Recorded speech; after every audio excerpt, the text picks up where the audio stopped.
I'm good. I can hear you.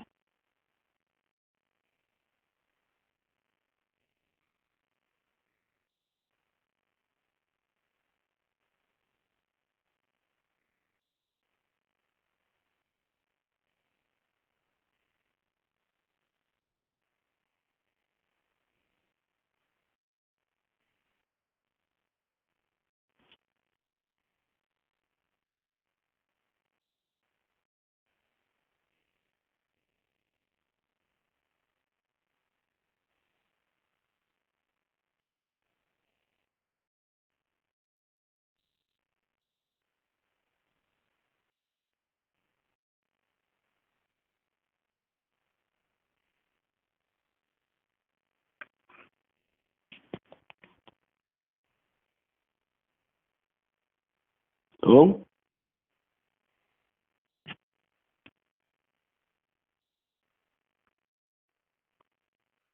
Hello?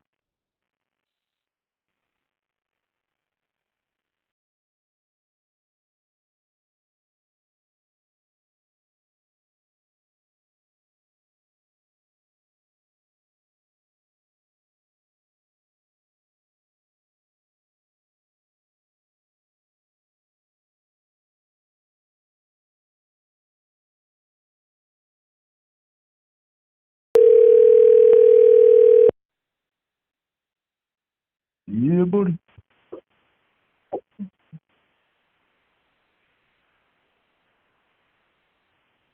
I've been able to hear you.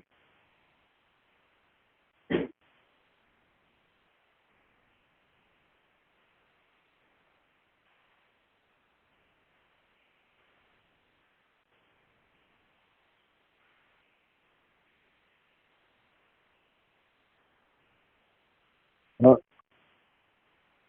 no, no problem. Glad to be here.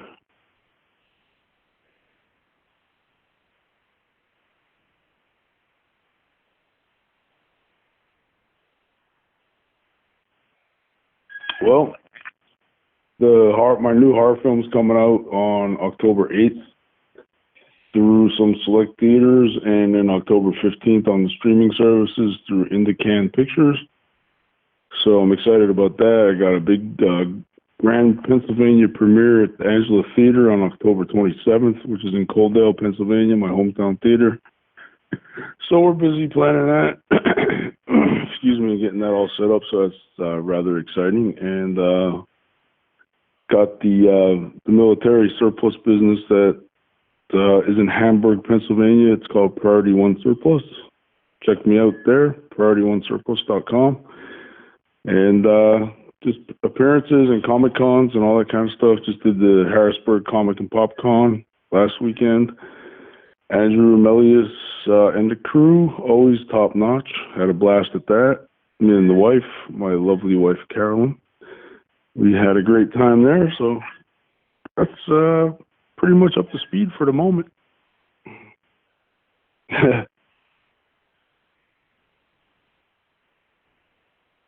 No, I still wrestle. I just pick my spots, man. I don't need to do it anymore, so I do it every once in a while just to keep my face out there with the wrestling, but, semi-retired.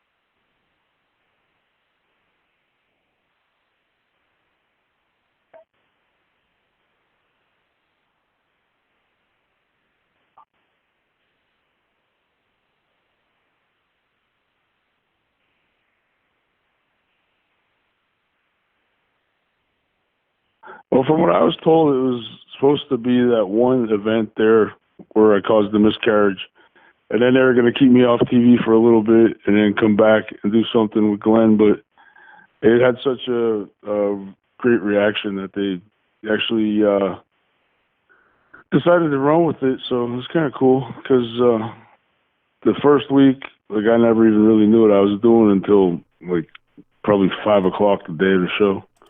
Mm-hmm. So it was interesting. I just kind of hung out all day and sat in catering and waited for somebody to come get me. So yeah, it was interesting. That is pretty interesting. That is really interesting. And you were doing some. You were doing some things before you got to WWE, right? You were doing some indie work. Oh, my audio's on now. Yeah, Okay, fantastic. That's awesome. Yeah, I actually trained with the Wild Samoans in Allentown, Pennsylvania.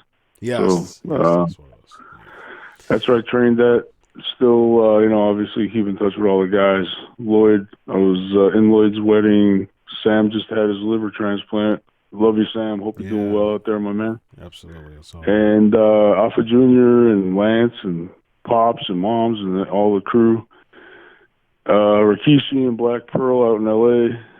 Very tight with everybody. So, I started there and got my experience with the WXW off of his federation and worked my way up, became the champ there. Then Pops got me a dark match with WWE in Wilkes-Barre at the end of October of 2003, I believe it was, and performed well enough to get an invite down to Louisville to start training with WWE and sign my contract, and off I went. Nice. Now, who made the decision, as we get people asking you questions here, who made the decision to say, okay, so let's keep going with this thing as far as the Cain and Lita pregnancy angle, as far as your addition to it? Honestly, I don't really know who made the call on that.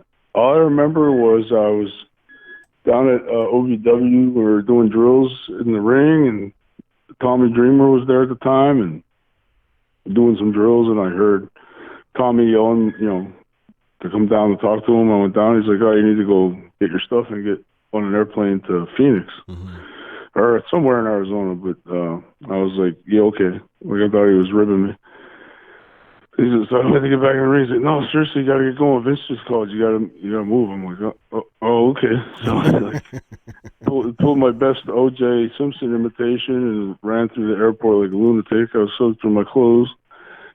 Made it to the flight with like the door closing and me begging to get on, and ended up flying down to Dallas, and then wasn't going to make it in time to get to Raw because somebody effed up the travel arrangements, and nobody ever called me or booked me or any of that kind of stuff for the next week.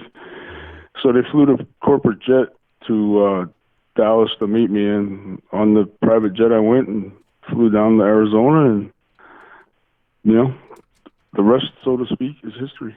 Nice. Now, "it wasn't my fault" catchphrase, was that something you were told to say, or was it just a promo at the time that just caught fire? Just came off the tip of my tongue and kind of grew a mind of its own, and away it went. Wow. Yeah, I didn't really put any thought into it. I've just always used that my whole life or something. It wasn't my fault. So just kind of came out. It's funny. Now, I hear it every day of my life now. So that's what you're all about. I mean, that's when it's Snitsky, it's about, it wasn't my fault. It's like that's the correlation. So that's really interesting. But the thing is, it's sometimes people don't like getting pigeonholed like that, but at the same time, man, when you find something, you find something, because not a lot of people get opportunities like that. Coming right into the main roster, feuding against Cain. You know what I mean? That's a big deal. So, who was it that like the as far as when you said it wasn't my fault?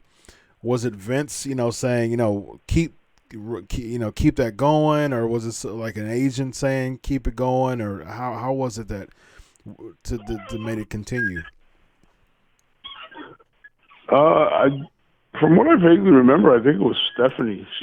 I was working pretty much one-on-one with her, and she was doing all my pre-tapes and all my vignette type stuff, and just was one of the strips I got for the segment referred to, the "it's not my fault" thing, and then like I started doing the house shows, I would cut a promo before my match, and the whole "it's not my fault," and then just kind of took off from there. So now it was kind of weird because Cain was a big heel at the time, and you went against him. You know, like you said, it was supposed to be kind of like a one stop deal, but it eventually got to the point where you became the heel real quickly, and Cain was still feuding with Matt Hardy. It was just kind of a weird conundrum.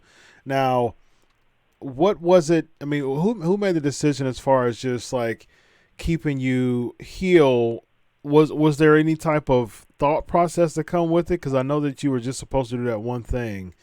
How did from a backstage perspective, how did it just kind of formulate? Because Cain was still a heel at that time, and it was just kind of like a weird conundrum. I mean, I know Dan Madigan was writing the storylines at the time, for me anyway. Okay. And I just kind of showed up at Raw and got my deal and did what I had to do. I mean, I didn't really like investigate who came up with it or whose idea it was or any of that kind of stuff. You got to realize, man, I've been toiling in the indies for like 5 years, and I got a call up to WWE right. on the main roster. You're not caring about that stuff. You don't give a crap about anything other than getting paid and being on national TV. That's right. So they gave me my spot. I did what I had to do, and I just took it week by week and did what was asked of me, and apparently did it pretty good because everybody's still talking about it 15 years later. So I guess it went pretty well. Yeah, and you're right. For being in the Indies and getting that call and running down and everything, and you're right. I just love this to see or to know like who was behind stuff like that, as far as just because at the end of the day, like you said, and like you mentioned, it was supposed to be just a one-stop deal, and for it to just kind of go and just kind of kind of have its own life, and it was really interesting. All right, so let's get to some questions. Everything's loaded up here. The audio's good for both of us here, and everything's set. All right. Mo is asking, was anything ever your fault? So the hashtag is Ask Snitsky. So I think we all know the question. I think we all know the answer to that question. Right. No, it wasn't like I said previously, it works for everything. I've been using it since I'm a kid, so if it ain't broke, don't fix it. Yeah, that's right. Yeah. All right, so another question. What do you think of Lars, and do you see yourself similar to Lars Sullivan? Actually, I thought he was pretty good. I enjoyed his stuff. I mean, he's the only, besides Braun Strowman and now, Bray Wyatt, the only real characters. Like, they're also cookie cutter now. Everybody looks like everybody, and they all look like a bunch of underwear models. But I don't know. It's just the kind of way I look at it. Yeah. Underwear models is a very, very good way to put it. Man, is that you think that's one of the biggest issues with current pro wrestling? Is the lack of characters? Well, honestly, I don't really follow it that close. Mm-hmm. So I mean, I don't know like the current happenings or the ins and outs of it. But what drew me to wrestling as a kid was the larger than life characters and the sensationalism and the promos and just the over the top characters. Yeah. And I mean, let's be honest, there's none of that in any of wrestling today. I mean, it's actually boring. Most of it's boring. Like, if I do watch it, I fast forward through most of it. Mm. Yeah, that's just not my thing. I like characters. I like, the larger than life guys. And I'm not saying it because I'm a bigger guy, but as a 10-year-old kid, I'm flipping through the channels and you see Hulk Hogan cutting a promo and you're like, wow, what's this all about? Right. Honestly, there's nobody, if I was flipping through the channels these days, that I would stop and go, wow, what's this all about? I would just keep pressing the forward button on the TV remote, to be honest with you. What do you? So you do like the Fiend? You do like Bray Wyatt's character, his new one? Yeah, I like his old character too. I mean, it's great. It's it's to me what wrestling's all about. Creating that suspended animation of reality and scaring the kids and getting people to yell at you and boo you and dislike you. I mean, that's the magic of wrestling. And unfortunately today, with all the tweeners and the, characters that don't know if they're good or bad, it's hard to really, like, get behind a bad guy or a good guy or ride the storyline, because the storylines change so often. Yes. So there's no vested, interest in any of the characters. And that's what wrestling's all about, creating the sympathy for the good guy, creating the heat for the bad guy. I mean, it's a lost art, dude. I mean, it's sad, but it's like anymore, it's just not like that. Yeah, I agree with you, man. It is. I've been a lifer, and I get paid to write and talk about wrestling, which is a blessing. But I agree, man. I'm an old school. It's just like, it's funny. I got a comment said Chris been saying that for weeks, just before I even said it. So, yes, amen to that. I've been saying that for years, actually, because I've been a wrestling fan since the mid '80s, and characters for me, I'm old school, man. So I feel you on that for sure. I'm the same way, dude. I started watching it in 1980 when I was 10 years old, and like I said, man, you're flipping through the channels and you're like, wow, what's this all about? Yeah. Now, like I said, I just flip through the channels and go right past it. Yeah, it's a difficult industry to bring in new fans. You know what I mean? Like it's kind of like a niche market. Like I couldn't bring in like a few of my good friends and say, hey, why don't you just start watching wrestling now? Let's come down to my man cave and watch an episode of Raw and let me know what you think. You know what I mean? It's hard to just really bring in new fans, riveting storylines and things like that. That's what, you're a little older than I am, and I remember growing up in the 80s. It's like, that's what got me, and you said the same thing as far as been watching wrestling since 1980, and we're 80s wrestling fans, and so that's what drew us. And it's kind of like, if it ain't broke, don't fix it. It's still the storylines, it's still the characters. It's hard for millennials to watch wrestling for wrestling's sake. Now it's just about a bunch of moves and a bunch of flips and everybody chanting holy crap and this is awesome in a match that's only 5 minutes long, and you know what I mean. It's just like the whole thing. What people get lost in the shuffle about wrestling is it's basically a Hollywood movie in 10 minutes. Yeah, you get the good guy versus the bad guy. Yep. Simplest formula in the history of the world. Yep. And from there, the bad guy gets his heat. The good guy makes his comeback. Everybody cheers for him to win. I mean, it's the easiest, simplest formula. Yeah. And nobody follows it anymore. It's all come out, do 75 flips, 25 shoulder tackles, 17 suplexes off the top rope, and the guy gets up right after it and doesn't sell it. It's like, really? Right. It's ridiculous. So true. Yeah, I always call it a comic book come to life is what wrestling should be. You know what I mean? When people ask me, like, oh, how would you describe it? I always say it's an athletic soap opera. I'm a stuntman, an actor, and a professional athlete, all wrapped up into one. 100%. Absolutely. I've said that to a soap opera. Yep. All right, so we got a couple more questions for you so I can respect your time. Lex is asking, was there anything you would have infused in your run with WWE if given the chance to influence your character? Well, that's pretty much why I left WWE. I was constantly going to the writers with ideas, constantly kicking ideas past them, constantly, hey, let's try this, hey, let's do this, let's do that, blah, blah, blah. I mean, let's be honest, dude. If you've seen my pictures or anything on my social media, I'm a walking character. If you can't find something for me on that show, you shouldn't be a writer. You should find a new hobby or a new job or something, because you ain't cutting it. Yeah, that's a really good point. I agree with that. I mean, and your just your presence alone, is you got to find something in that for sure. Not some yellow tooth, character. What was, the ECW stint that you had? Who came up with that idea? Yeah, it was Vince's idea. Yeah. So he came up to me one day and he just said, "Hey, cut your hair off and go to the makeup lady and see about getting something to make your teeth look dirty." I was like, what? But, Yeah. I got another action figure out of it, so I ain't gonna complain. But Yeah, that's true. I didn't care for the character. I didn't care for having to paint my teeth every week. Yeah. I mean, you know, there was a lot that went into that people don't realize. Yeah. And you know, my characters get knocked a lot, but that's all right because nobody knows. Like, they tell you what to do, they tell you how to do it, they tell you where to do it. It's not like I had 100% creative control over my character. Anybody that knows me personally knows I'm a walking character. I could be funny, I could be serious, I could be scary.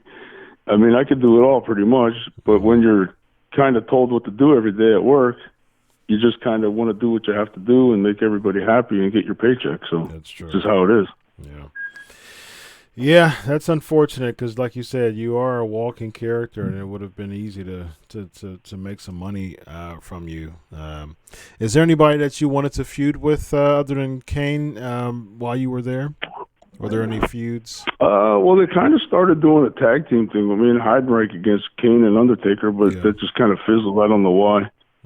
Don't really have an idea of what happened there, but they were teasing it for a while because we did that thing where I ran out in the pay-per-view and then we were doing tag team matches on all the house shows and all that stuff. But I don't know what happened with that. I guess they just decided to go a different route. I mean, you know how it is. They start a character off and then 6 weeks into it, we're going to take a different approach. And then you're like just standing there, you know, with your, you know, what in your hand, thinking, you know, what just happened. Yeah, very sad. But, I mean, I have nothing. I mean, I can't say anything negative about WWE. They gave me a great opportunity.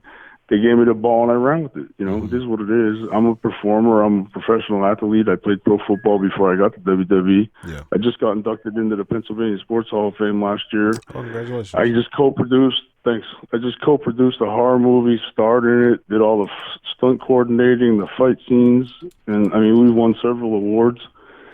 So whoever's out there listening, check out 100 Acres of Hell.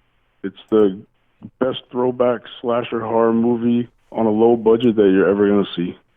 Nice. We just got picked up by Indican Pictures, like I said, and comes out October 8th, and then on the streaming services on the 15th. And if anybody's in Northeast PA, we have our big world premiere, Pennsylvania premiere at the Angela Theater in Coaldale, Pennsylvania, on October 27th, first showing at 4 p.m., second showing at 7. It's only $8. Stop by, check out the film. You'll be glad you did. I guarantee you'll like it, and if you don't, it's not my fault. Nice. I knew that was coming. Awesome, man. Where can we find you on social media? My Twitter is Big Gene Snitsky, and my Instagram is The Real Snitsky. And check me out there. You could also, like I said about the film, 100acresofhell.com. Also has a Twitter and an Instagram. I think it has a Facebook page too, so hit us up on there. And check out the Angela Theater, theangelatheater.com. It's theater with THEATRE, theangelatheater.com. Also, I'm sponsored by a supplement company called Vitargo. Best sports supplement money can buy. Check them out, Vitargo.com. It's amazing. Keeps me going, man. I'm 49. I'll be 50 in January. I'm in the best shape of my life. Lean, mean. Just benched 400 like nothing. Nice. Stronger now than I ever was. So check those guys out. Also partnered with Schuylkill Valley Sports up here in Pennsylvania. Do a lot of promotion for those guys. One of the best sporting goods shops around. Check those guys out as well. svssports.com. Got the surplus shop going. PriorityOneSurplus.com. Check me out there as well. Got a nice little business going. Hamburg, Pennsylvania. Anybody's in the area, feel free to stop by. I'm pretty much at the shop every single day. But, yeah, pretty excited about the film coming out. And, you know, it's been a 9+ year process, so we're on the home stretch now. I'm pretty excited about it. So I'm getting ready for all the craziness of that. We're getting a lot of, you know, all really good reviews. Mm-hmm. Got a lot of good publicity, feedback going. So check that out. We have a lot of stuff happening with that right now. So I'm excited. But, yeah, so a lot of stuff going on. It's all good. I like it. I'm busier than ever. Well, busy as I want to be, put it that way. Man, so with your physique, man, any chance that you'll be back at WWE or AEW or anything with your rock solid physique? I mean, as they say in the wrestling business, never say never. True. I mean, if there's enough zeros behind the first number, I'd definitely consider it. But it's got to be pretty. It's got to be pretty lucrative for me to consider leaving what I'm doing now. Because, like I said, I got the shop. I got, the appearances, the Comic Cons. I'm starting to get into the film producing side of things now. Oh, nice. So, yeah, I got a lot of stuff going on. It'd be tough to walk away from it. Yeah. But like I said, wrestling is wrestling. Never say never. I mean, I'm in better shape than 90% of those guys, and I could definitely still go. So nice. They know where to find me if they're looking for me. I'm not hiding anywhere. Well, it's kind of hard for you, someone your stature, to hide anyway. So you're a big guy. So. So. It's the ruggedly handsome beard. The beard just kind of precedes me. Yes. Get it? Indeed. Gene, it's been a pleasure, man. I appreciate you coming on the show tonight. No worries, buddy. Thanks for having me. Like I said, check out the film, 100acresofhell.com. Really, really, really, really excited about that. We won the Best Horror Feature Film Award at the Philadelphia Film Festival. It's probably the biggest one we've won so far, but I think we won like 10 awards altogether. So check that out October 15th when it comes out on streaming services, if it's not in your area on October 8th. But if it is something you'd like to see, get a hold of Indican Pictures. Hit them up on social media and tell me you want to see 100 Acres of Hell, that you're a big Snitsky fan, and you want the movie, because they'll make it happen. Nice. And hit me up on social media, man. I always love to talk to my fans. I'm not one of those kind of guys that forgot where he came from. Still very active in the local community, and love being from Pennsylvania and grew up in the coal region.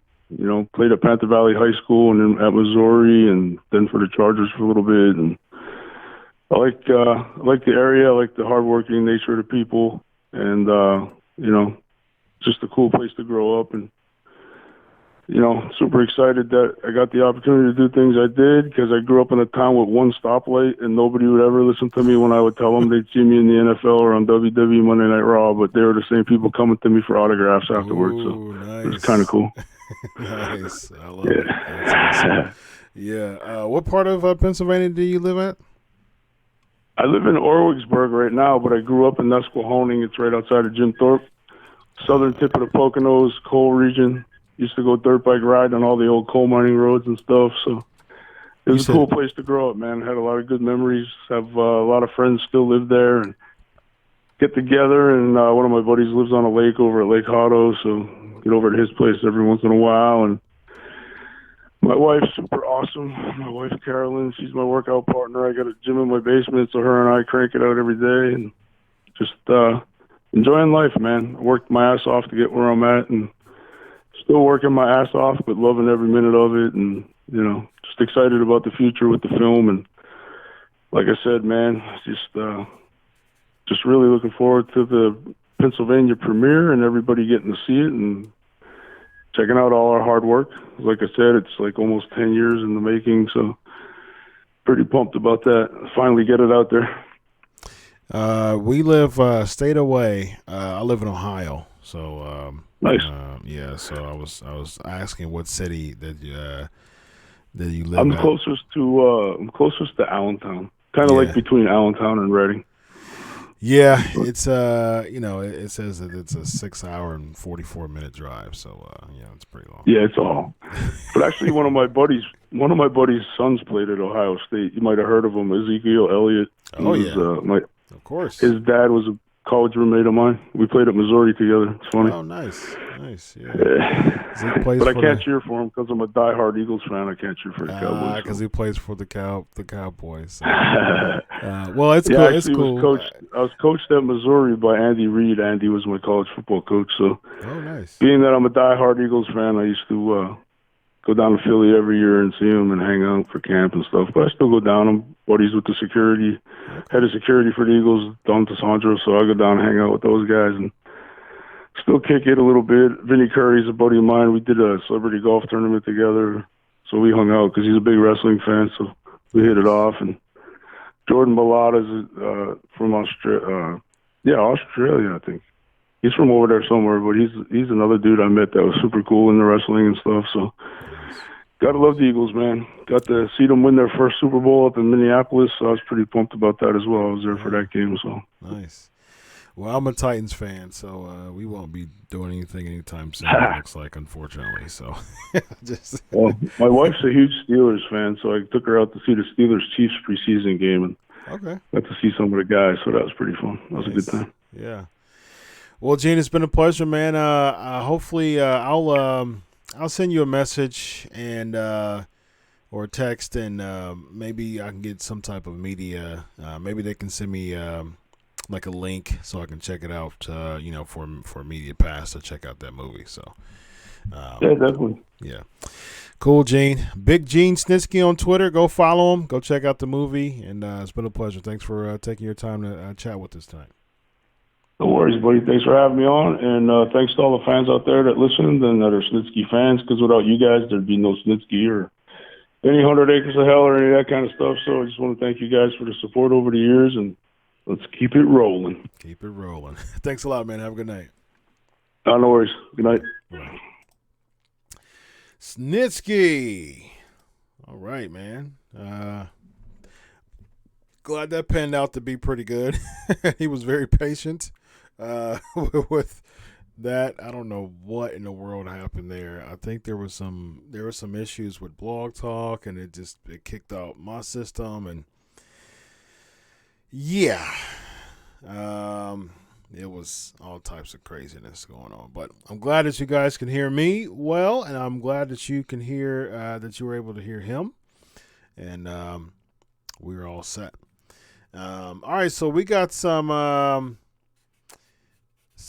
trivia. I'm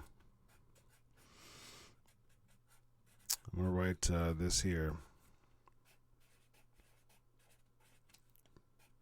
Take a note here. All right, so we got some trivia, and the flavor of the week this week is going to be pretty interesting. Actually, I thought about something. It was actually percentages. So I'm writing. So there's some questions that I wrote that I wanted to discuss, and I wanted to actually have your percentage of the probability of the question or the statement happening. So it's going to be pretty fun. So in honor of Hell in a Cell, got some Hell in a Cell questions for you all. It's been the past couple hours have been quite busy, very, very action packed. But yeah, we got it together, and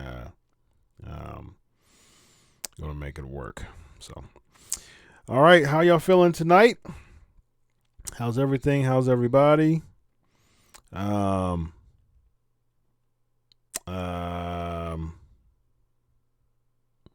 Yeah, how's everything? How's everybody? And let me know how everything's going with everybody. So, Mo's good. I see a lot of people on the stream right now. But Mo is the all-star right now, man. He's the one that's doing the most interaction here.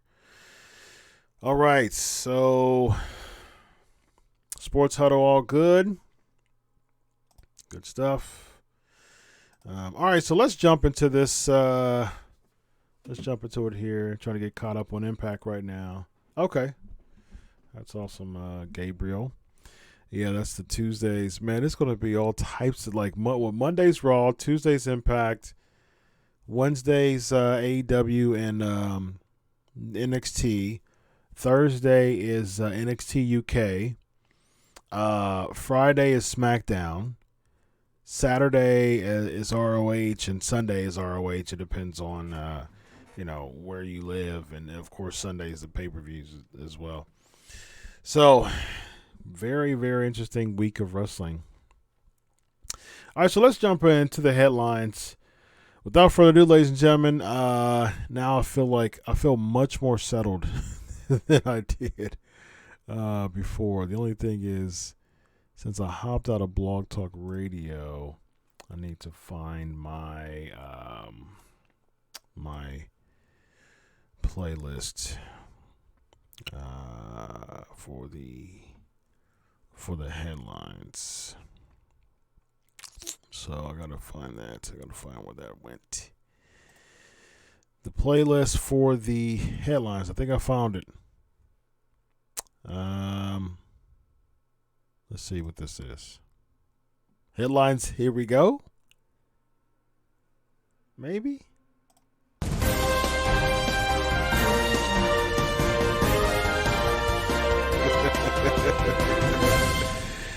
Yes, I got it. Found it. I got it.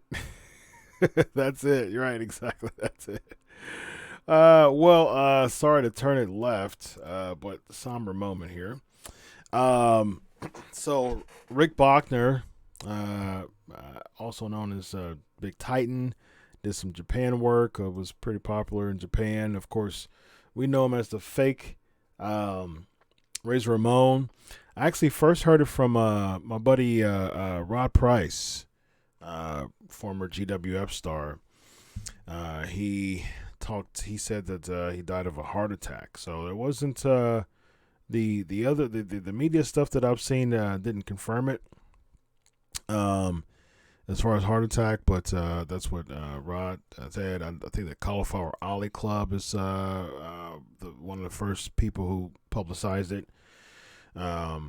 49 years old. That's young. Speaking of 40, I mean, that's how old Snitsky is. So, wow, that was sad. That's really sad to find out just someone that young, 49 years old, to have a heart attack. And the pictures that I've seen of him, I mean, he looked pretty, he looked good as far as now. I think he was, after wrestling, I think he ended up being like a speaker or something like that. And doing well, as far as career-wise.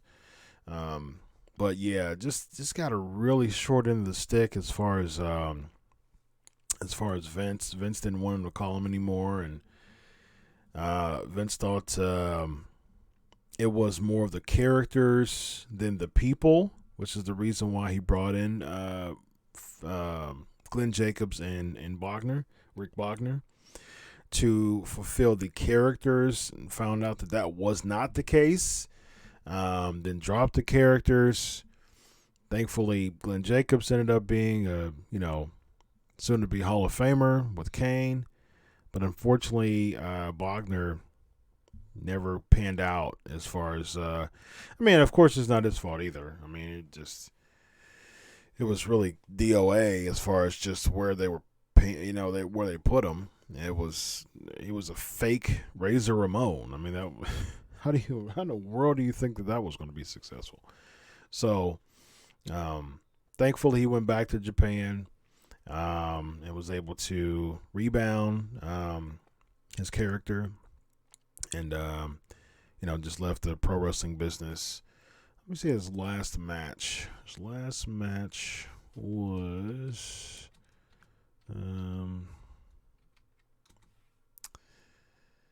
let's see his last match. His last match was 2000. Wow, it's been that long. So he competed at Stampede in Canada in 2000, and he just left the business. Japan in 99. He was with the NWO Japan after he left WWE as Big Titan. So he was in Japan for a while, and with the NWO Japan faction. So yeah, 2000 looks like that is. He just left the business, and so it's been almost 20 years. So. Well, that's good. That's good. The fact that he didn't need the wrestling business and just do some random indie shows to try to make ends meet, and developed a career after wrestling. So that's good. I'm glad that he was able to do that. So that's some very good a plus. So unfortunate, very, very unfortunate.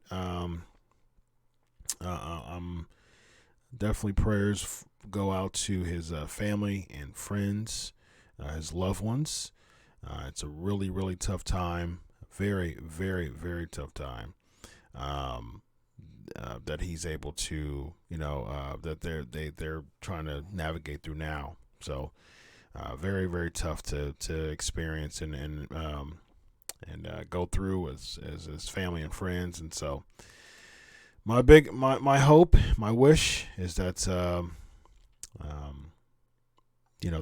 they have someone that can console them through this time, and they'll be able to recover as quickly as possible from such a tragic loss. And again, very young. 49 is a young age. I'm not familiar with his health issues or if there's any, or if it was abrupt, or if there was some, some symptoms going along. I'm not sure of any of that. But just, take care of your health. That's a lesson that we can learn from that. Although a lot of people who die from heart attacks, they work out a lot, and a lot of people who die from heart attacks, like the Rick Rudes and Eddie Guerrero's and things like that. Road Warrior Hawk. I think he has some heart issues too. They work out, but a lot of them, from what I've seen, they have a history of like drug and alcohol abuse, and it really, makes up. It really like gets to them eventually. I'm not sure if that was Rick Titan's story. I'm not sure at all, actually. I don't know anything about his health as far as his history standpoint. I'm not sure, but I don't know. It's a really, really sad thing to be able to go through this with his family and friends, and of course fans of the wrestling business. And again, prayers go out to family and friends. So Cain Velasquez and Brock Lesnar. So apparently there was this Mysterio thing. It's reportedly being set up to possibly bring Cain Velasquez in with to feud with Brock Lesnar. Now, Cain Velasquez has been doing some work, I believe, in AAA. I believe it was AAA that he started doing some competing and started training for. So he's been training for a while. He was featured on I think WWE did a feature on him for a second, saying that he came in and did like some guest training or something like that. And I think he started competing for AAA, if I'm not mistaken. So, or was about to complete for AAA. I don't remember exactly what he was what federation, what promotion he started competing for. Yeah, so he's currently signed with Lucha Libre AAA worldwide. So yeah, he competed for AAA. Made his pro wrestling debut. Looks like August of this year. All right, so let's actually play this Booker T video of him. This is from Reality of Wrestling. So let me pull this up and see if we can make this happen. If we can make this happen, dog. Let's see. Pull this and play this up for y'all.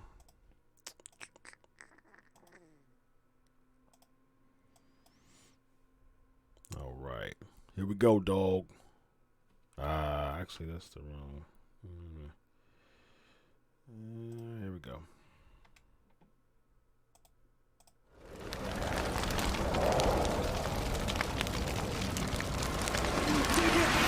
I'm saying it right now. I'm going on record. I'm saying it right now. Cain Velasquez is going to be a much bigger wrestling superstar than he ever was an MMA star. Trust me, I watched him go out there and do his thing in AAA, and I must say he did a really, really good job for a first time, a debut, for a guy having a debut match.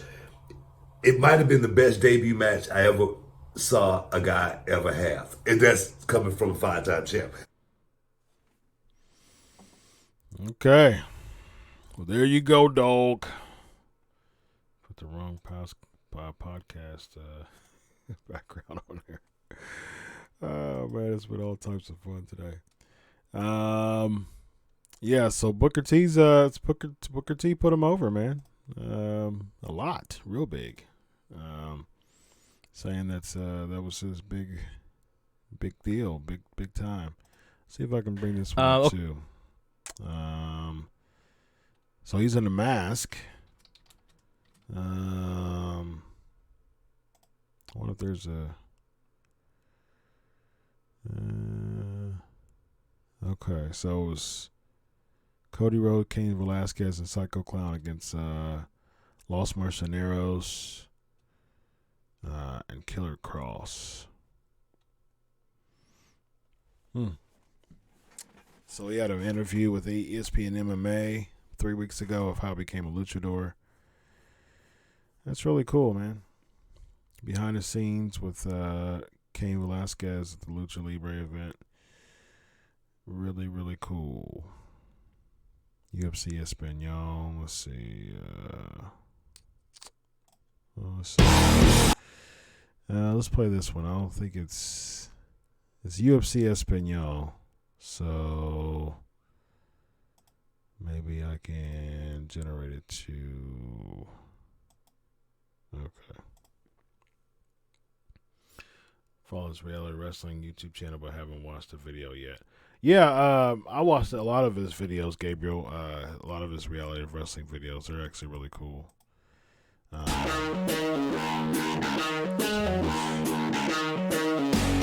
I'll play this. He actually put on his mask and everything, so I'll play this one too.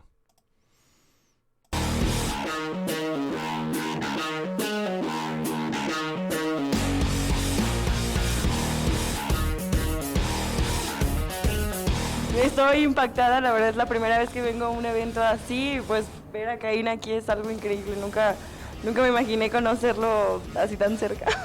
Yo creo que sí va a ganar, yo creo que sí va a ganar. ¿Tu bandera qué dices? No, pues con el apoyo de la gente y también de la AAA. Bueno, y ahí está. No sé, gráfico, que se vean los dos toros. Y ahí está la patada. ¿Y una patada? Por poco lo traspasa. Primer contacto que da Cain Velasquez. Giro. Las cuerdas. ¡Oye! ¡Sorteo! ¡Ese es un campeón de UFC! Demostrando lo que tiene. Ya lo decía. Fue luchador por American. Ok. Nice. Hemos visto a Cain Velasquez con unas pinzas invertidas. Y el público se levantó. Y además se le engancha el brazo con ese infarto que le han dejado al Tejano Junior. Y va cayendo a las cuerdas. Not too bad at all. Let's watch the last part here when he goes and celebrates the fans. Yeah, let's see.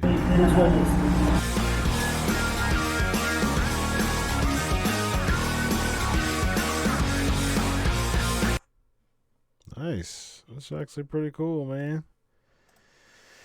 All right. So, Cain Velasquez, man, is he ready for Brock Lesnar? And it seems like from what he saw, I mean, of course, this is his first match. Wasn't too bad for a first match, man. Actually, pretty happy about that, man. Congratulations to that. So we'll see. We'll see where it leads. We'll see where it leads. It could lead somewhere. He beat Brock Lesnar in real life, as you see right there in the picture. He beat him in UFC, so he can fight, obviously. And so yeah, we'll see. I mean, if you sign with WWE, I highly doubt that Brock Lesnar is going to put him over UFC too. And I don't think that's going to happen. I don't think Brock Lesnar is going to put him over in WWE either, since he beat him in real life and shoot fight in UFC. But, anything for a buck, I guess, right? So, so the report is that the Mysterio beat up was to, draw some more heat to set him up for potentially Cain Velasquez. Now he's signed with Lucha Libre AAA, and if this was the case, if this is indeed the case, obviously there hasn't been any type of signing, of him yet. It seems like they may do a holdover feud with Rey Mysterio with Brock Lesnar. So that could be. I mean, that could be good. So that could be good. Which I think. Rey Mysterio is a legendary enough name to be able to say, okay, let's do him versus Brock right now. And then, turn it over to Cain Velasquez, maybe like a Royal Rumble type thing. So, or maybe because I can see Survivor Series, maybe Ray. That's a month and a half from now. So, yeah, I can see that. Survivor Series Ray, and then Royal Rumble Cain Velasquez if they sign him at that time. So, that would be cool. All right, next we have War Games. So Cody Rhodes wants to buy War Games, and he has Battle Bowl already. He has Bunkhouse Stampede. He has those trademarks, and so he's interested in getting the War Games from WWE. Now I don't know if WWE. I mean, of course they're using that with the Takeover series, so I doubt that WWE will allow Cody, to sell that to Cody to actually make his competition look better as far as AEW. I think it would be cool though, because I don't, he was talking about how he wants to kind of get it back to, because the War Games was Dusty Rhodes' idea, his dad's, and so the thing is with Cody is he said that he wants to bring it back because he thinks that he will be able to really revive War Games like it used to be. Now we saw with the War Games with NXT, they don't have the top on the they don't have the top on there, so it's not the like old school style War Games match. So maybe because they already have Hell in a Cell, they didn't want to do the War Games type of thing. But I think, but I agree though. If you're going to bring back War Games, bring back War Games. Like bring back the traditional War Games type of structure, format, everything. So you want that feeling back. Most said it's supposed to be 3 cages. Yeah. Well. Sometimes, even if it's 2 cages, though, I mean, 2 cages was what we usually saw, and they would have the ring in between it with the 2 cages with the lids. And so, let me actually bring up a War Games picture. Let me bring up a War Games, like an old school NWA one. Let me try to find it.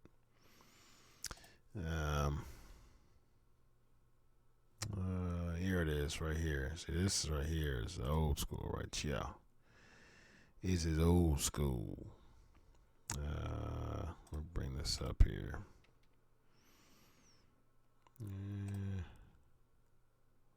Yeah. We'll bring up that old school one. Let's see.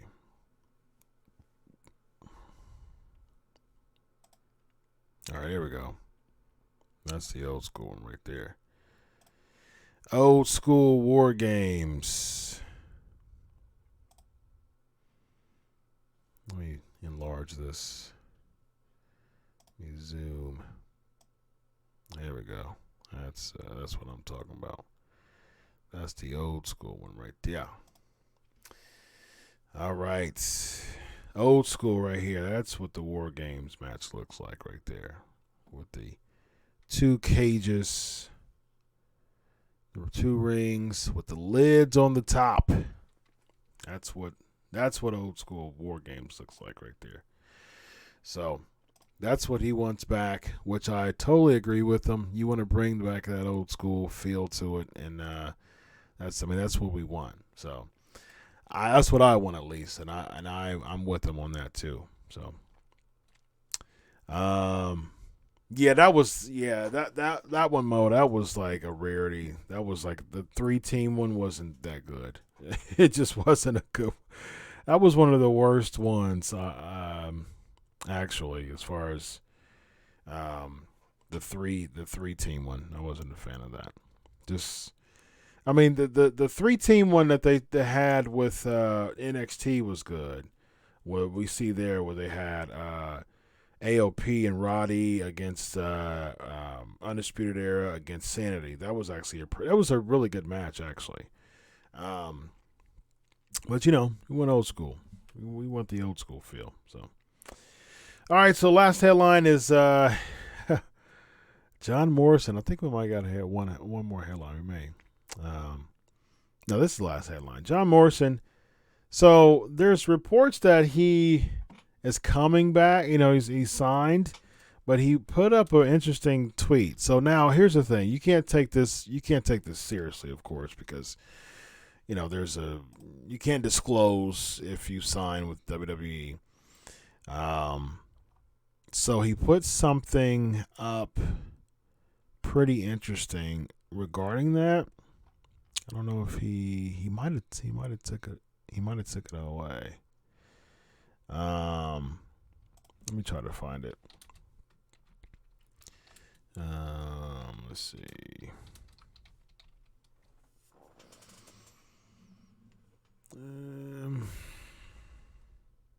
Okay.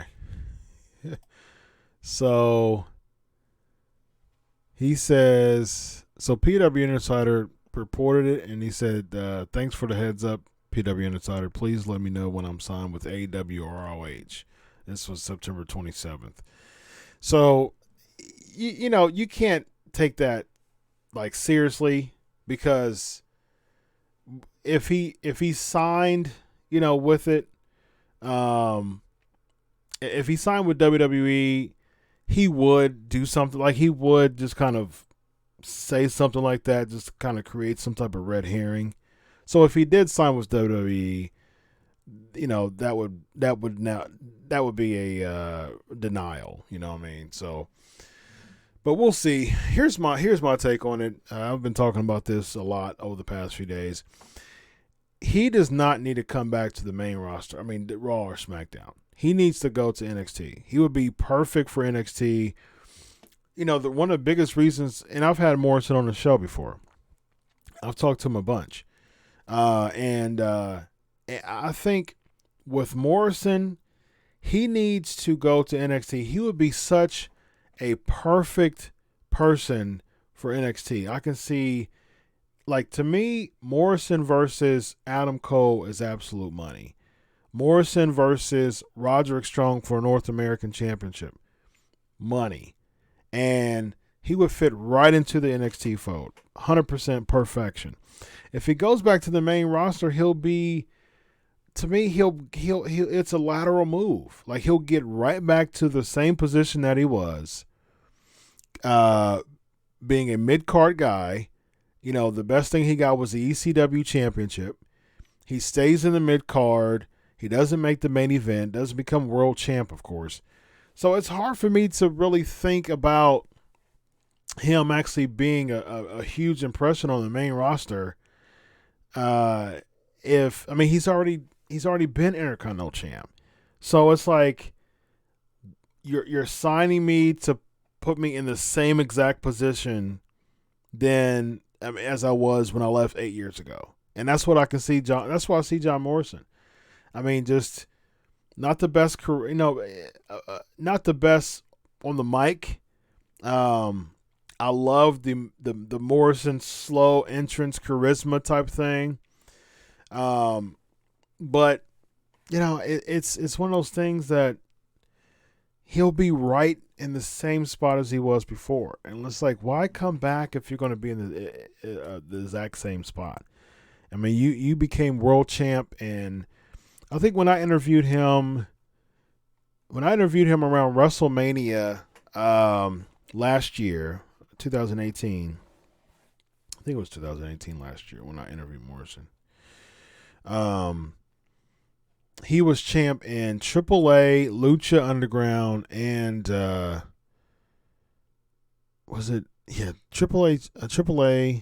and Lucha Underground, and I think it was 5-Star Wrestling too that he was champ too. So he was like champ. He was like world champ in like 3 different companies. So, and 5-Star Wrestling's debunked. He is defunct now. But yeah, or it may have been. Yeah, I think it was 5-Star Wrestling. AAA. Okay, yeah. So it was. It was WrestleMania. It was right before WrestleMania 2017. So that was about 2.5 years ago. So at that time, it was 5-Star Wrestling, Lucha Underground, and AAA. So he was champ in three companies. I can't see that happening in the WWE. As good as he is, he's really good.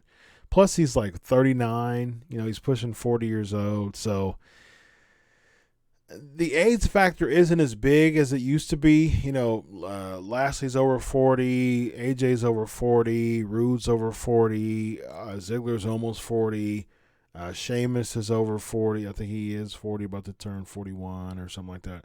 So the over 40, there's a lot of people over 40. I think Cesaro's turning 40 next year or something like that. So there's a lot of late 30s, early 40s in the upper echelon or the mid card of WWE nowadays. Brock is over 40, of course. So, that's not a big factor. But coming in and being a mid carder throughout just about your entire time in WWE, I just don't see that changing. I can definitely see. What's the name of the team? It was Eminem, Mercury, Morrison, and it was Joey Mercury, or Johnny Nitro. It was Mercury, Nitro, and Melina, Eminem. Yeah. So I think the NXT would be best for him. That's basically the bottom line on that. Like, just put him in NXT and see where that goes. I think he'll be much more successful in NXT, especially since it's kind of have that main roster type of feel now, with it being on network TV. So John Morrison would be a good grab for them. All right, so let's do some Raw review. Give me your Raw grades. Let's do some trivia too. I didn't do any trivia. What was the Hell in a Cell match at King of the Ring 1998? What was the Hell in a Cell match at King of the Ring 1998? 1998.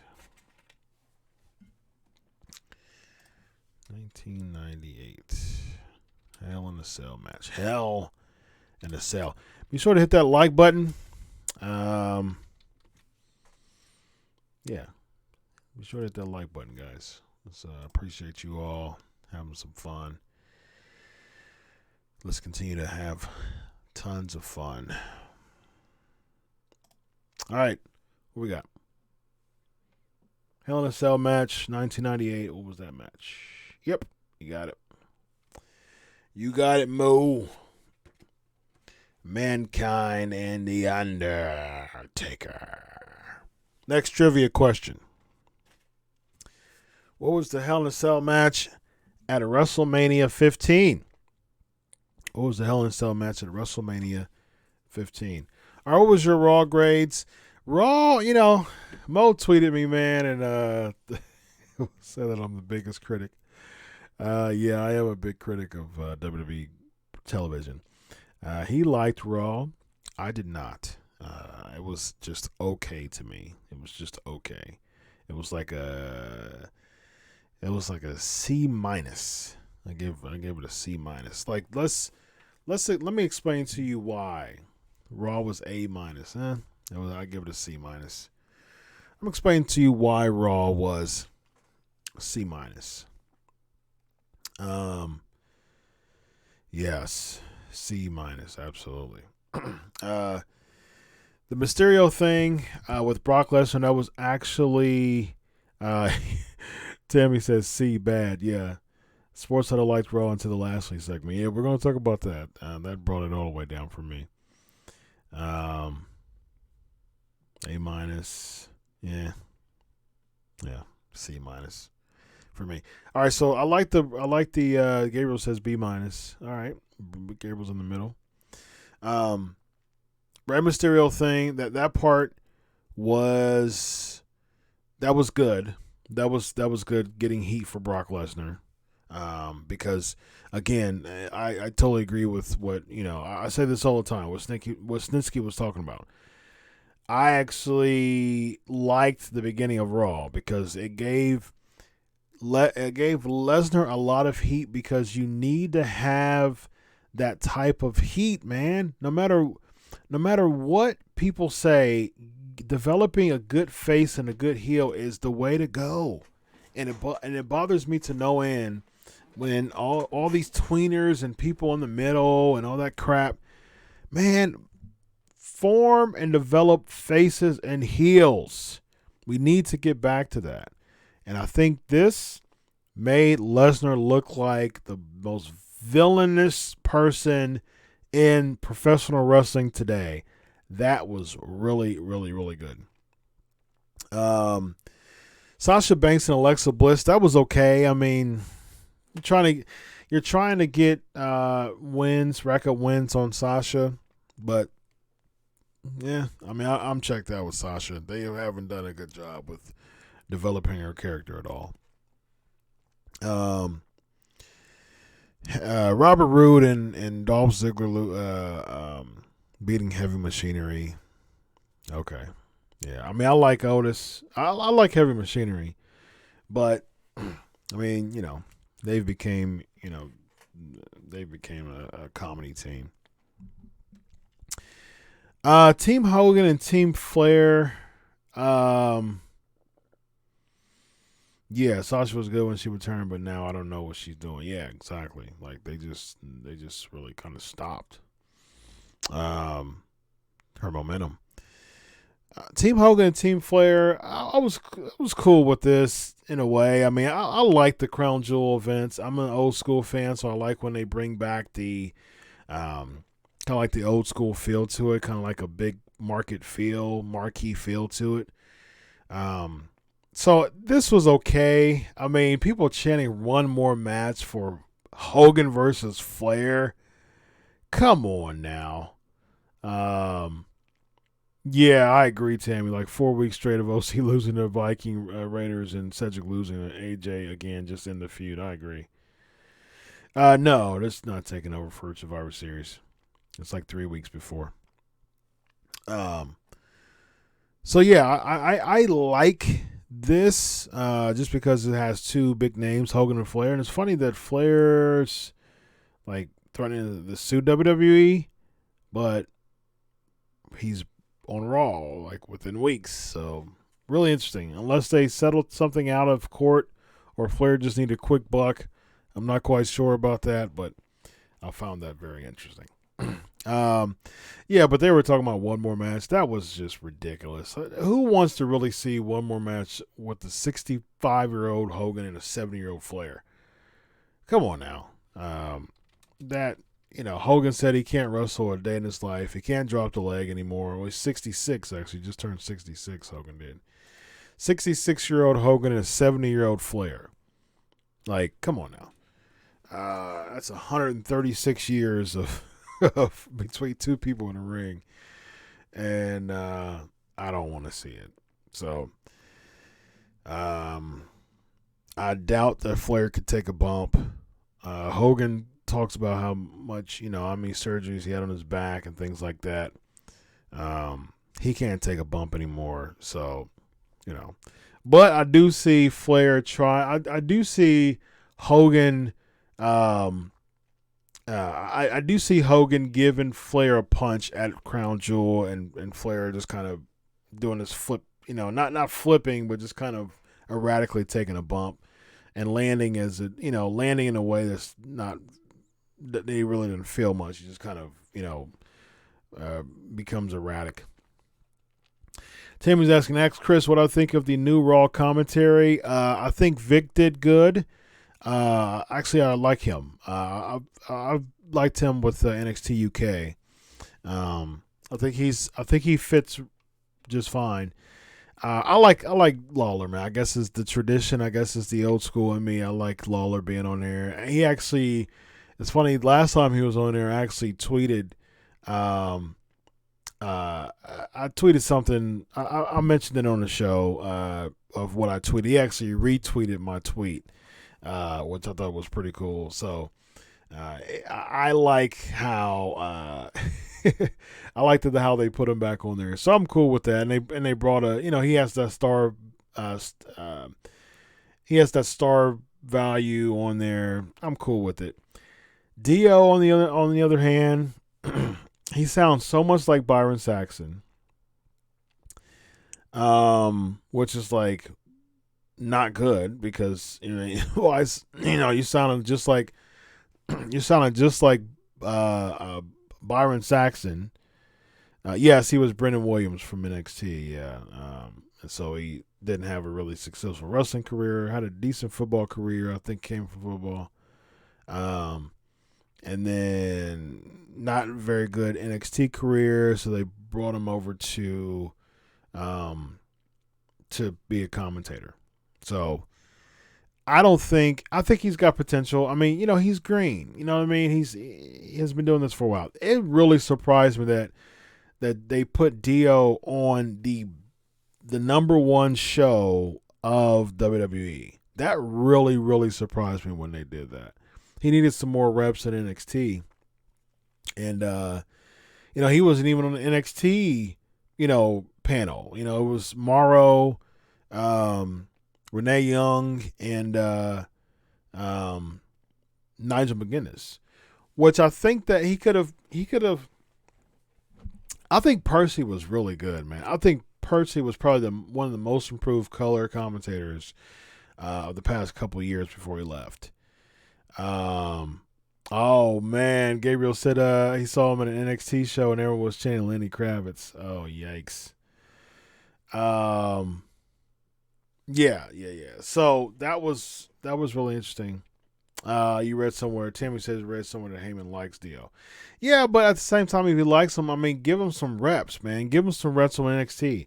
I would take Beth Phoenix out, honestly. I'm just not connecting with Beth Phoenix, honestly. I think she did okay with the mixed match challenge. She did okay. But I'm just not really. I guess because I think Percy set the standard high as far as the personality part of the color team of the color commentating, and I think Dio, he's a wrestler, so he knows that. You know what I mean? Like he knows how to kind of integrate himself into that. So I think he should have been in NXT. Give him some more reps. So just him being on Raw is just a bad call. Not a good idea at all. I don't even know why they would do something like that. So, but yeah, what else is so I like that. Viking Raiders versus the OC, like Tammy was saying, just same old. I don't even know why they're doing that to OC. It just seems like they always they always try to get to a point where they're like they try to give OC some momentum, and then they just kind of job them out again. Then they try to give them a little something, and they just kind of job them out again. Like you're with the U.S. champ. Why are you losing consecutive weeks against the Viking Raiders. That just makes absolutely no sense to me. Now, if they're building the Viking Raiders to go against AOP, I would love to see the Viking Raiders against AOP. I would love to see that. So yeah, I think that would be interesting to see, but not at the expense of the OC, because you want to keep those heel teams strong. You want to keep Anderson and Gallows strong, and I don't like what they're doing with that. AJ and Cedric, I wasn't sold on the feud in the beginning, and he just keeps losing to AJ. So I hope this gives an opportunity for Braun to feud with AJ, and then Braun gets the title. He hasn't had a singles championship since he's been there.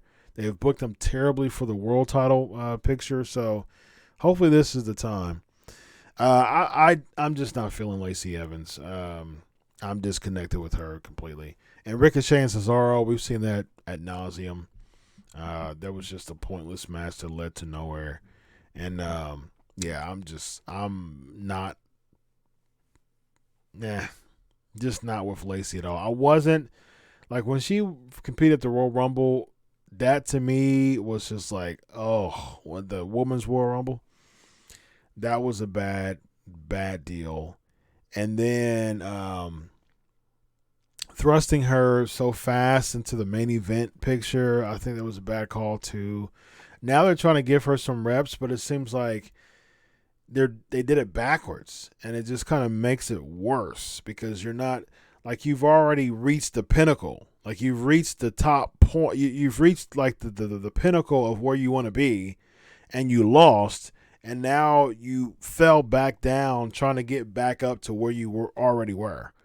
So it's a weird thing. A very, very, very weird thing. I just don't see it with Lacey Evans. I just don't. And then the last thing, the Lashley thing was just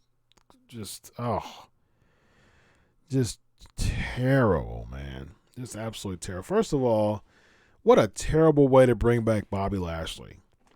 I think you should do Bobby Lashley versus Brock Lesnar at Mania. That would be ideal for me. Ideally, this is what you should have done. You should have brought back Bobby Lashley. You should have Brock Lesnar win the Universal Championship. I would have him beat Seth Rollins again. Keep it until WrestleMania. Have Lashley win the Royal Rumble. And you get Lashley versus Lesnar, man. That's money. That is money. Lashley versus Lesnar at WrestleMania for the Universal Championship. First of all, that is a main event match, 100%. They've never fought before. Lashley tweets over and over again that he wants to fight Brock Lesnar.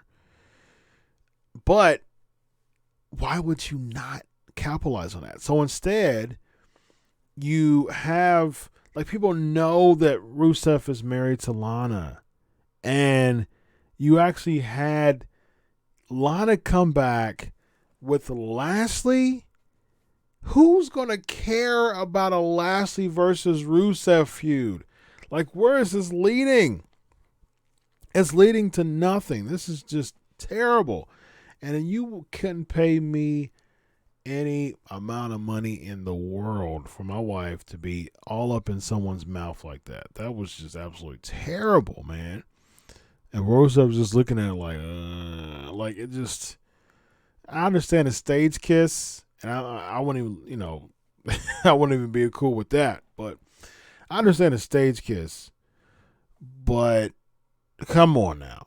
I mean, it seemed like Lashley went into business for himself on that one. It was 2 rounds with that one. At first, it was okay, and then he brought him back, and then the foot kicked up, and he got his feels on, and then he just went surfing in her mouth. It was just ugh. It was terrible. Very gross to me. I didn't want to see that. I didn't get my jollies from watching Bobby Lashley and Lana kiss. I'm I don't know. I didn't look at that and was like, oh my gosh, Bobby Lashley's kissing Rusev's wife.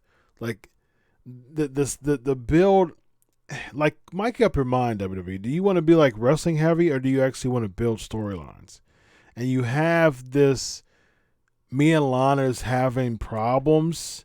You're not even giving it time, and you're not even giving it reps. And I'm supposed to be sold by just a simple, tongue tag with Lana and Lashley. Who cares? And it was a gross segment, and it's just a pointless feud. I don't care about seeing Rusev versus Bobby Lashley. I don't know if that was a way to bring Lashley on Team Flair, perhaps, but this is just terrible, man. Yeah, how can Rusev just stand there and not do anything? Right, Gabriel. Tammy says Mike and Maria was bad enough. Now this, exactly. Just pointless. Like, I'm not going to look for, like, next week. I'm not looking forward to the Lashley versus Rusev feud now. Like, that doesn't make me excited, and this made no sense to me at all. So that's the reason why I gave it a C+. All right, so let's get to the flavor of the week, ladies and gentlemen. I'm really excited about this. Let's give me one more trivia. One more trivia question. Here we go. What year was the first Hell in a Cell match? All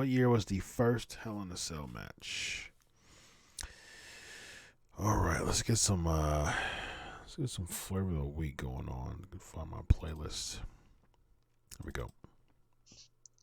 It is now time for the flavor of the week. Nice. All right, so here we go. Let's do this. Let's put some music on, because we're going to have to do the predictions too for Hell in a Cell. But I'm interested to get your thoughts on this. So this is percentages. I'm going to do some this week and some next week, Lord willing. I got 1, 2, 3, 4, 5, 6 statements, and you, as a PNP Nation, let me take that blur away. There we go. You, as a PNP Nation, are going to give me a percentage of what you think, of the probability of it happening. All right, so you're going to give me a percentage. So this is going to be fun. Let me get some music. Let me get some background music with this here.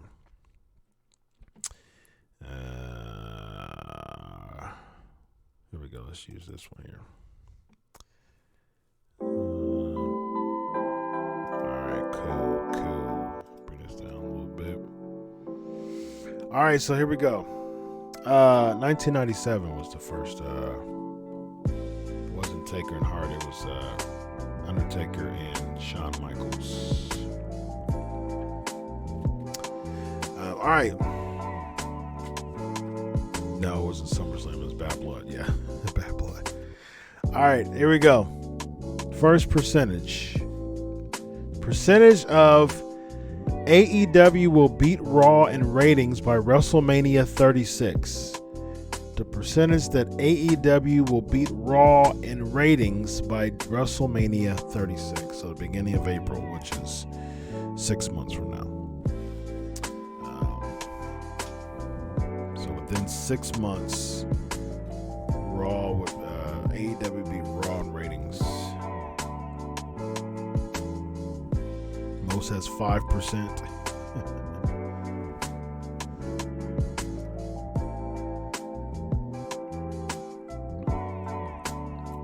5% says Mo. Sports Huddle says 5% not happening. 25%, Gabriel says. Okay. That's a big percentage. That's 5 times more than what we have so far.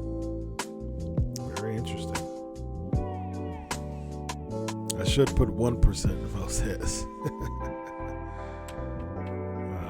You have to consult EC3 about that first.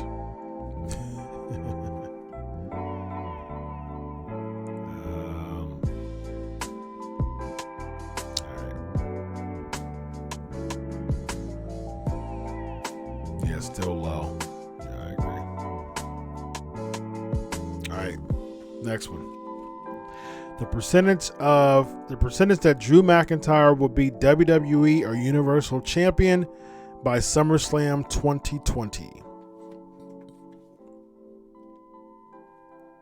Drew McIntyre be WWE or Universal Champion by SummerSlam 2020.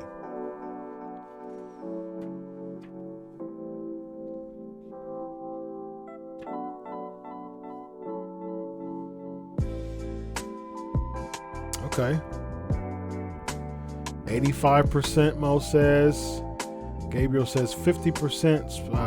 Sports Title says 90%. Okay, that's a big percentage.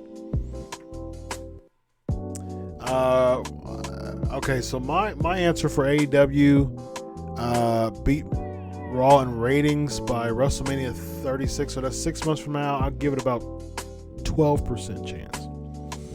Tammy says 25% that Drew McIntyre will be champ by SummerSlam 2020.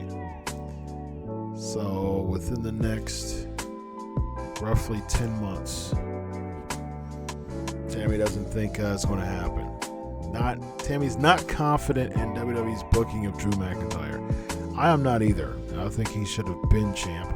I think he is for a long time, he was one of the most dominant heels. Like, it just seems like you could not do wrong with pushing Drew McIntyre.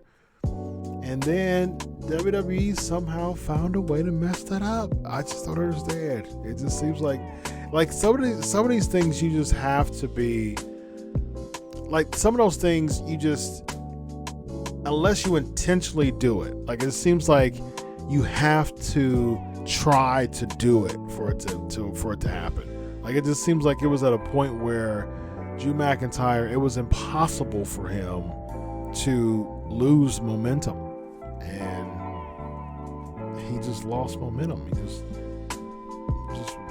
the weirdest thing in the world. So I would give this, let's see, Lexi said 23%.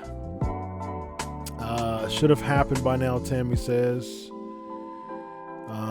If he didn't get injured, he'd be in Key in the Ring. I don't know about that. I think that they still may have done Corbin. You know, that was my pick, was McIntyre, but I know that he got injured and everything. But Gabriel says, I'm a big Drew fan. I told him I was glad he came back to WWE when I saw him in NXT as champ. Nice. They keep putting him on top and drop him down. Yep. I think they prefer Corbin to Drew for some reason. Yeah, unfortunately. Yeah, I agree with that. All right, next one. We'll do this one. We'll end with this one for tonight, and then we'll pick it back up next week. We're going to do the predictions too. All right, last one for this week. Percentage that Bobby Lashley versus Brock Lesnar will occur at WrestleMania 36. The percentage that Brock Lesnar versus Bobby Lashley will occur at WrestleMania 36. What do y'all got? What percentages do y'all have? 50% says Mo. Gabriel says 5%.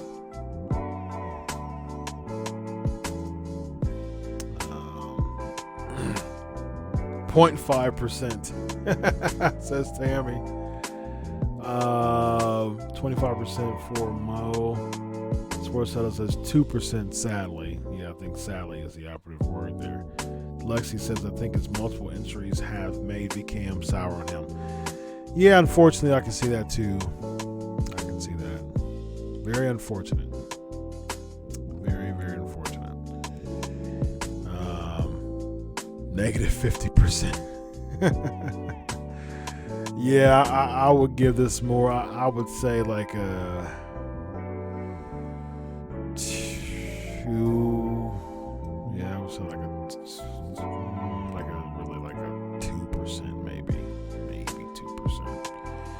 that's being very nice. That's being optimistic because I want it to happen so badly. So that's probably why I'm saying 2%. It's probably like -5. All right, so let's get into going to be Lesnar versus Roman at WrestleMania 36. No, I don't see that happening yet. I don't see that happening yet. All right, so let's get into Hell in a Cell predictions real quick. All right. Right now, we just got 3 matches on deck. Daniel Bryan and Roman Reigns versus Eric Rowan and Luke Harper. What do you got for that? Daniel Bryan and Roman Reigns versus Eric Rowan and Luke Harper. Yeah, they prefer Lashley kissing Lana instead of being his next Lesnar. I agree with that, unfortunately. Mo says Roman and Daniel. I've got...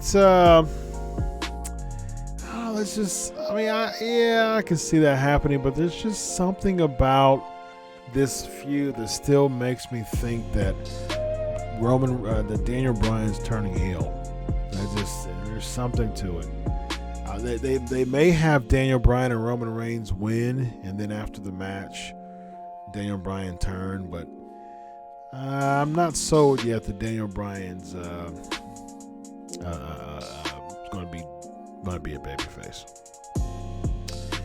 Becky Lynch versus Sasha Banks in the Hell in a Cell match. What y'all got? Or as Tony Atlas would say, Sasha Bank. Sasha Bank.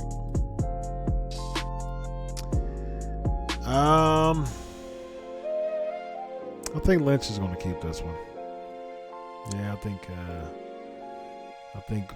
Lynch is going to keep this one. Lex has got Luke and Rowan.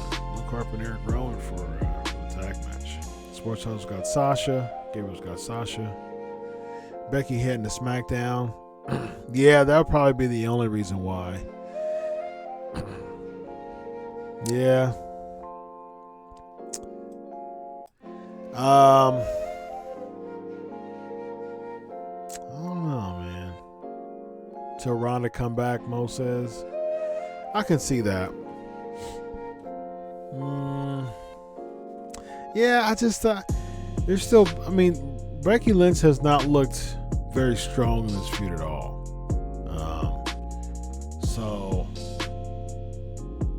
And I don't see them putting they may put it on Sasha though. But what does that say to all the other wrestlers? Like, I'm just gonna start complaining about my spot, and then I'll become champ. But yeah, I think Becky keeping it until Ronda comes back makes sense, but I can definitely see them keeping it on. I can see Sasha winning for the sake of Becky going over to SmackDown. But, was she going to feud with Bayley at that time? No. All right, so Rollins versus Bray Wyatt for the Universal Championship, Hell in a Cell. See, people are saying there's a lot of different things. One of the things could possibly be The Undertaker somehow coming up from the ring and costing Bray. But here's the thing: if you have Bray Wyatt, if you start this Bray versus Taker feud, which I don't think is going to happen at WrestleMania, you don't need more Taker losses at WrestleMania. You already had 2. And they're all in on this Bray thing. No. Taker versus Bray shouldn't be at Mania. No. Another Taker loss at Mania just makes no sense. You're just continuing to tarnish his legacy. Like, at this point, Taker losing at Mania doesn't really mean much. But if you have Bray beat Taker at Mania, WWE does a really bad job of actually putting people over by by beating someone else. So,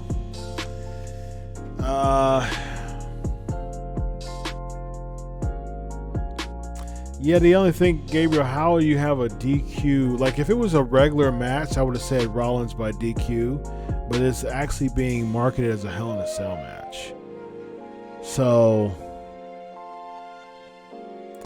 they might just put it on Bray, which I don't agree with, man. You don't put it on Bray so quickly. You don't do that. You don't do that. It's just way too quick to put him. He need more reps. I wouldn't put it on this early, honestly. You can't just hot shot stuff like that. You finally got something good. You want to make us wait, build it up to it. So, and he's a heel, so eventually he has to put a babyface over. What babyface is going to be feuding with him? Braun? I'll be cool with Braun and Bray.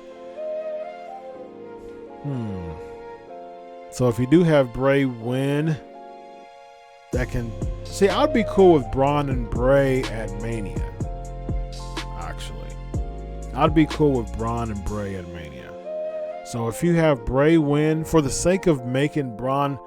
For the sake of actually making Braun Strowman relevant in the title hunt and finally get his title moment after having many failed moments. I think it was like 7 title...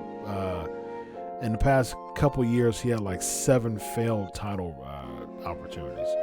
That's terrible. So if you have Bray win to eventually lead up to Bray versus Braun at Mania and having Braun be the person who beats Bray, I'll be cool with that. Because essentially, at the end of the day, it's still the tried and true method is the heel builds up the babyface.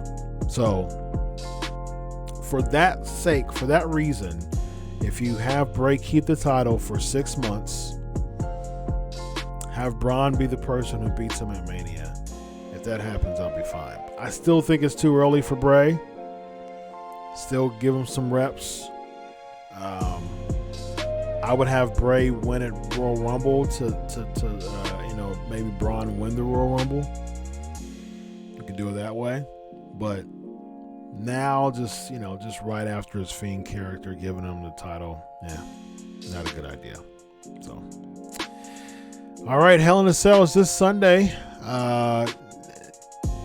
AEW's tomorrow. I watched a big chunk of the preview that TNT had on today. It was pretty interesting. So AEW, we have a full episode of NXT this week, not a split episode.